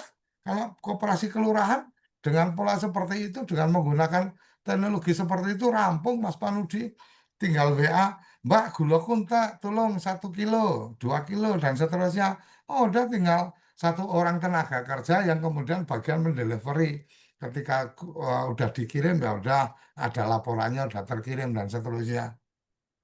Teknologi sudah sangat memudahkan Cak Itong. Tinggal bagaimana nalar kita kemudian mempertemukan. Ya sama seperti tadi kita bicara apa pernah sih Cak Itong kebayang tentang membuat buku yang ditulis dari menghimpun pendapat 1.500 orang. Kebayang nggak bagaimana sulitnya? Kebayang nggak bagaimana kemudian kita harus menghimpun, mendatangi dan sebagainya. Tapi ternyata dengan kita menakar, oh kita punya komunitas ini, oh kita punya teman-teman ini. Maka kemudian kita menalar setelah itu. Oh nalarnya adalah mereka punya gadget, mereka paham digital, kita bikinkan Google Form, mereka bisa ngisi. Ya, buktinya dengan itu kita bisa menerbitkan buku yang 1.500 pendapat teman-teman tenaga pendamping. Kemudian eh, yang terjadi apa? Yang terjadi adalah bagaimana kita itu kemudian bisa membuat model koperasi desa yang seperti apa sih yang paling tepat? Oh, ternyata kalau di desa saya nggak cocok ini koperasi desa yang kemudian orientasinya pada toko umpamanya. Kenapa? Karena di tempat kita sudah banyak warung-warung dan seterusnya. Itu bagian dari kemudian melakukan forum penalaran bersama. Takarannya udah jelas nih. Oh, ada sekian rentenir. Oh, ada sekian pedagang dan seterusnya. Nah, kemudian dinalarkan itu, dilogikakan itu dalam satu forum. Kira-kira kayak apa ini supaya tidak mengganggu mereka dan seterusnya. Akhirnya kepikiran, oke, kalau gitu kita nggak buka toko deh, kita buka grosiran. Nah, kalau buka grosiran, apa yang diperlukan? Data yang diperlukan. Warung-warung atau toko-toko itu kemudian kebutuhan belanjanya apa aja dan seterusnya. Kita data semua. Kamu kalau belanja apa sabun mandi jumlahnya berapa, periodenya berapa kali kamu belanja beras jenisnya apa, periodenya berapa dan seterusnya. Diolah itu menjadi menjadi satu data potensi serapan pasar harganya berapa dan seterusnya. Dideteksi itu kemudian kalau kita membelanjakan satu desa ini semua warung belanja di tempat kita, maka kita bisa belanja dalam jumlah besar. Ketika belanja jumlah besar, kita bisa datangi yang di kota, mungkin apa pusat-pusat apa perkulakan atau mereka-mereka yang produksi beras umpamanya di desa kami punya potensi apa orang beli beras gini gini gini. Kira-kira kamu bisa nggak kasih harga bagus? Saat nanti tinggal kirim di satu tempat. Sementara kan kemarin kamu keliling-keliling, sekarang kirimnya di satu tempat. Kan akan sangat mungkin. Artinya itu tadi saya itu akar dan nalar ini sesuatu yang apa yang menarik. Ini juga baru baru tadi pagi kepikiran takar dan nalar ini. Jadi menarik jadi satu pemikiran bahwa bagaimana kita menakar di awal kemudian menalarkan dari takaran-takaran itu menjadi satu policy. Nah, ini yang saya pikir kalau toh kemarin mungkin kurang dihargai karena memang ya sudah dianggap sebagai Tio kan memang ditugasi. Kamu kan dapat perintah tugas untuk mendampingi Musdes dan seterusnya, membuat identifikasi potensi dan seterusnya. Bahkan disuruh bikin laporan ini. Tiap hari harus melaporkan sudah berapa Musdesusnya, kemudian sudah sampai di level mana dan seterusnya. Nah, saya sempat mendapatkan informasi, Mama, bagaimana sih datanya Kementerian Koperasi kok bisa sudah segitu banyak, sementara data yang kita himpun dari pendamping kok belum begitu banyak. Ternyata dari obrolan itu, oh ini masalahnya lebih pada secara proses data inputannya. Mungkin kan dari teman-teman bertahap nih, atau langsung di satu tempat di pusat, baru kemudian teman-teman yang di sana itu dapatnya langsung dari notarisnya, dapatnya langsung dari kepala dinasnya. Jadi mungkin lebih lambat, tetapi pada titik tertentu pasti ini akan dekat. Dan ternyata terbukti data dari kawan-kawan dengan data yang ada di Kementerian Koperasi ternyata juga sama. Kira-kira kan itu. Jadi menurut saya mungkin ini jadi momentum Caitong, forum pagi hari ini mungkin kita bisa menyampaikan bahwa apabila nanti kita mencoba untuk melakukan ini membuat satu buku tentang menakar dan menalar koperasi Desa Merah Putih, dari perspektif pendamping, ya kita berharap kawan-kawan bisa berpartisipasi kan kira-kira seperti itu. Apa wajib? Ya nggak wajib. Orang kita juga kita tidak memberi gaji kawan-kawan, maksud kita mewajibkan. Ya tapi setidaknya kalau mau berkontribusi ya alhamdulillah, nggak mau berkontribusi juga nggak apa-apa. Kira-kira seperti itu. Kalau toh tidak membantu, yang penting jangan mengganggu. Kan kira-kira seperti itu. Karena kalau mengganggu sepur lewat risikonya ketabrak kan kira-kira kayak gitu. Jadi mungkin itu Cak Itang yang bisa saya sampaikan. Nggak terasa ini obrolannya udah lebih dari 90 menit, tapi yang jelas kita tidak akan berhenti untuk mengidekan hal-hal yang pengen mengglorifikasi atau mengamplifikasi kerja-kerja pendamping. Itu yang kawan-kawan perlu perlu pegang, perlu percayai. Kami melakukan semua ini jadi bagian untuk bagaimana memberikan ruang edukasi dan ruang publikasi. Sebenarnya itu, walaupun ya kita lihat jurnal Kobres yang kita bikin juga tidak banyak teman-teman yang punya akun di situ. Kemudian forum-forum kita juga tidak selalu luar biasa yang bergabung. Ya nggak apa-apa, ya itu memang bagian-bagian yang harus kita terima sebagai satu proses. Jadi kita mencoba menghargai proses, tidak hanya menghargai hasil. Kira-kira itu Cak Itong. Terima kasih. Terima kasih Pak De. Kerabat desa, SDG desa, teman-teman seluruh tenaga pendamping profesional yang sudah berada di ruang Zoom. Tanpa terasa kita sudah melebihi dari 90 menit, dan topik kita tentang membaca arah Presiden RI pada peluncuran kelembagaan 80.000 koperasi desa kelurahan Merah Putih. Tentu saja ini kemudian memberikan satu gambaran kepada kita semuanya bahwasanya peluncuran yang kemarin dilakukan itu menjadi salah satu penanda bahwasanya peradaban perekonomian memang harus segera ditata, dan proses menatanya adalah berangkat dari desa dan kelurahan dengan cara berkooperasi. Nah, di akhir penghujung acara tadi Pak Dekoco juga sudah menyampaikan bahwasanya takar dan nalar menjadi dua diksi yang kemudian bisa kita ambil untuk berpartisipasi bersama-sama di dalam menyuarakan apa yang kita takar masing-masing dari Koperasi Desa Merah Putih, dan kemudian nalar apa yang mesti harus kemudian diwujudkan oleh Koperasi Desa Merah Putih. Nah, tentu saja media yang penting untuk kemudian bisa kita ikuti adalah menyusun takar dan nalar tersebut dalam sebuah buku. Mari kawan-kawan semuanya kita bersuara menggunakan tulisan, karena dari tulisan itulah suara-suara takar dan suara-suara nalar kita akan didengar dan dibaca oleh banyak orang. Lalu kemudian di penghujung acara ini teman-teman semuanya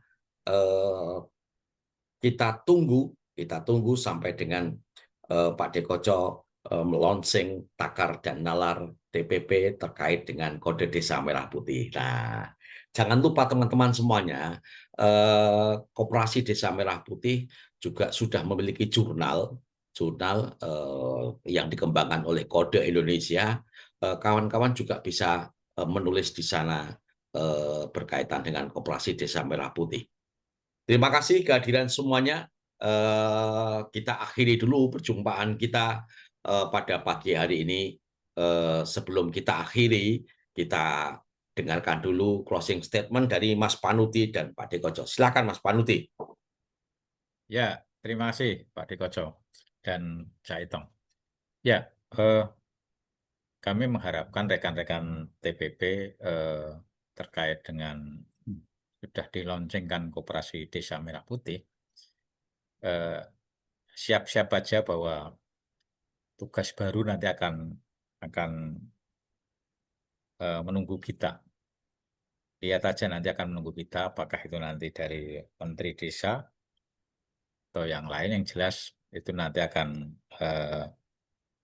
kita nggak usah kaget. Nah, saya ya marilah kita sama-sama bahwa ini sudah kita bidani, kemudian kita asuh, yuk kita biar ini bermanfaat pada warga dan desa masing-masing dampingan kita. Ya kita berusaha legowo terkait dengan berbagai macam. Insya Allah itu nanti akan baik untuk kita semua. Terima kasih, Caitong. Oke, terima kasih Mas Panuti yang sudah menyampaikan closing statement. Silakan Pak Dekoco sekarang. Terima kasih Saitong, terima kasih kawan-kawan yang sudah bergabung. Saya harus menyampaikan permohonan maaf apabila memang statement-statement saya mungkin melukai atau mencederai perasaan kawan-kawan ketika kemudian catatan-catatan di chatting atau mungkin apapun yang sudah pernah saya sampaikan, tetapi dari lubuk hati saya yang paling dalam, saya selalu berpikir bahwa saya punya kawan-kawan tenaga pendamping profesional yang bergerak di desa, dan kecintaan saya terhadap desa salah satunya adalah ingin supaya kawan-kawan ini memberikan peran terbaik untuk pembangunan desa-desa di seluruh Indonesia. Untuk gagasan yang tadi saya sampaikan, memang nggak tahu ini keburukan saya atau kejelekan saya atau kebaikan saya nggak tahu, atau kelebihan saya. Jadi karena kemarin semalam saya itu melontarkan tentang membaca pesan presiden Kemudian semalaman saya berpikir apa ini yang kemudian akan kita sampaikan. Baru tadi pagi selesai bangun tidur, kemudian saya mendapatkan inspirasi. Satu inspirasi yang kemudian saya coba uh, cetuskan atau kemudian lahir adalah uh, bagian lain adalah bagaimana aktivitas dari koperasi kami, Koperasi Kode Indonesia untuk mengambil peran lagi dalam proses-proses ini. Kesadaran bahwa jurnal Kopdes yang kemarin sudah kita bangun dengan membuat semangat ingin membuat buku, ternyata tidak terrealisasi walaupun ada artikel bagus yang sudah dibuat oleh Pak Mukawam. Dan ada postingan dari apa cerita pendek dari 1-2 kawan, tapi sepertinya menurut saya tidak layak untuk atau belum layak untuk kita teruskan. Akhirnya terpikirlah di saya tentang bagaimana momentum yang disampaikan Caitong membaca pesannya Presiden ini coba kita gagas kembali. Jurnal Kopdes akan kita coba lebih aktifkan, kita harapkan kawan-kawan lebih bisa berpartisipasi. Kemudian satu pemikiran tentang membuat buku menakar dan menalar ini menjadi bagian yang akan kita persembahkan. Mungkin ini tanggal 22, mungkin mungkin nanti nanti nanti siang atau besok pagi kita sudah bisa siapkan Google Form-nya. Nanti kita akan diskusikan di internal teman-teman Mas Panudi dan Caitong. Nah, mungkin besok sudah bisa kita luncurkan. Semoga kawan-kawan tertarik untuk berpartisipasi, memberikan informasi, kenapa memberikan informasi? Karena kami pasti akan meminta Anda siapa, data dirinya, dan kemudian memberikan partisipasi pemikiran, karena nantinya dari takar dan nalar ini kami pasti akan bikin beberapa pertanyaan yang kita butuh partisipasi kawan-kawan untuk meluangkan waktu menulis jawaban, sehingga kemudian dari data-data itu kita bisa menyusun satu buku. Kalau ini sudah tanggal 22, mungkin kita nggak perlu lama-lama, kita mungkin berikan waktu 10 hari atau 1 minggu saja untuk menulis. Jadi kawan-kawan silakan nanti mengisi, dan selesai itu kita tutup berapapun yang ada, baru kemudian kita cukup waktu untuk mematangkan bukunya akan seperti apa dan seterusnya. Saya pikir itu Caitong yang saya bisa sampaikan. Salam bahagia, salam hormat untuk kawan-kawan semua, salam sehat untuk orang-orang yang Anda cintai, salam desaisme. Salam desaisme. Terima kasih Pak De. Teman-teman semuanya, Ngobrol Desa menjadi bagian penting dari agenda untuk mewujudkan komunikasi, informasi, dan edukasi. KIE. KIE tidak hanya ada di Posyandu, tapi ada di Pos TPP, dan Ngobrol Desa menjadi bagian penting dari media KIE yang ada di Pos TPP. Chapter pendamping RP yang dikelola oleh Mas Panudi dan di naungan besar RPDN ini menjadi media yang bisa kita ikuti seluruh dalam mengupdate perkembangan pengetahuan dan informasi.